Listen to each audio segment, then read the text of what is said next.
Hey, what's up, everybody? It's Dr. Jason Jones back with another episode of Health Made Easy. And what we're going to talk about over these next few podcasts is going to be a topic that's, I would say, near and dear to my heart because I think it's something that impacts millions and millions and millions of Americans. And quite frankly, solutions for these kinds of things, I would say, are not where they need to be, or at least the things that actually do work and do work quite well are maybe not as readily available or all that well known about. And before we get into it, a little disclaimer. I am not a medical doctor. I'm not a psychologist.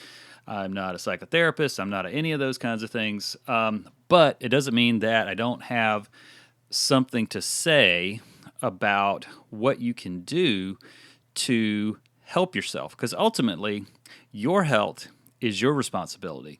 It is when we abdicate that responsibility to the doctor, to someone else or an idea or something, and we don't do our own investigation, we don't do our own trials, and tests, on ourselves to figure out what is going to work for our specific needs, that's when we start to get in trouble. So, and in addition to that, that adds even more on top of what we're going to talk about over these next few podcasts, because these are all going to be circled around mental and emotional stress, because stress, certainly certain kinds of stress, can be very good for you, like exercise.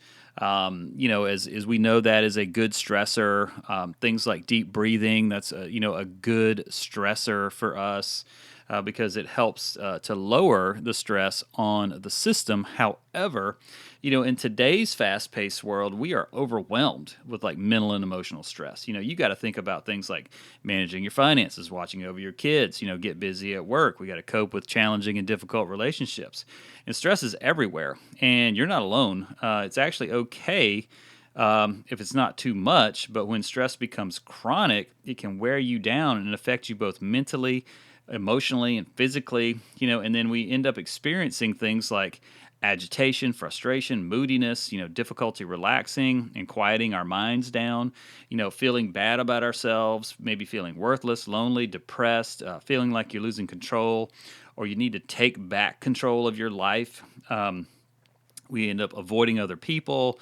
We might get forgetful. We might be disorganized. We might be exhibit poor judgment, inability to focus and concentrate. Always worrying about something, or maybe even just being pessimistic.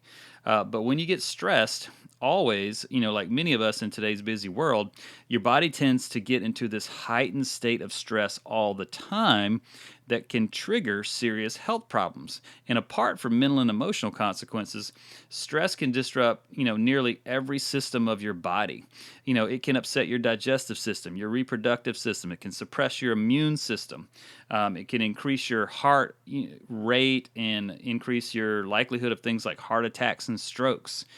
Speeds up the aging process, and something that we talk about all the time, as chiropractors, is that stress has a superbly massive impact, negative impact on your nervous system, and your nervous system runs all of your other systems. So if that system goes down or it's not functioning at the highest level that it possibly can, then the rest of your body will suffer as a result of that. So let's take a look at things like stress and depression. So when too much stress hormones are released into your system, the byproducts can act as a sedative, and contribute to sustained feelings of like low energy and depression. And nurturing negative thoughts like you're incapable of managing stress can increase your chances of becoming more stressed. While it's normal to face a range of moods in everyday life, it becomes a problem when depressing feelings linger for way too long.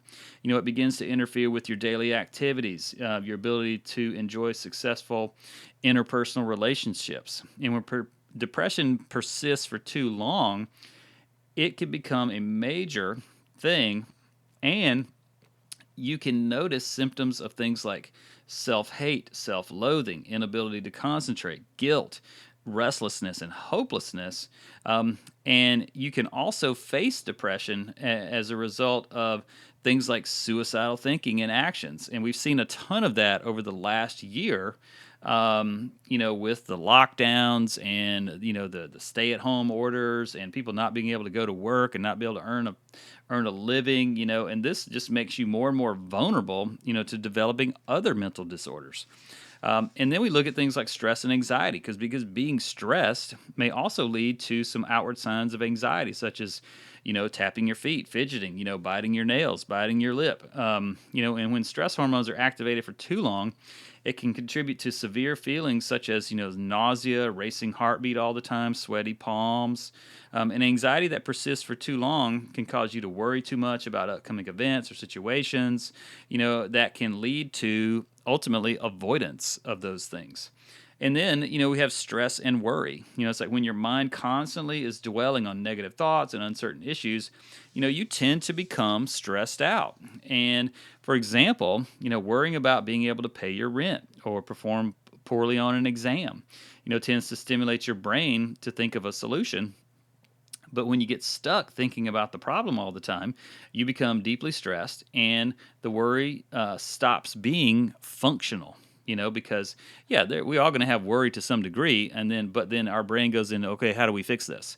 And then it comes up with a solution. And oftentimes, if we can get still and we can get quiet, the solution will actually come to us. Or we can just ask somebody who's been there before, and they can help us out. So, how do we handle stressful conditions? That's what we're going to talk about on all these podcasts. But I'm going to give you a few things that you can do today.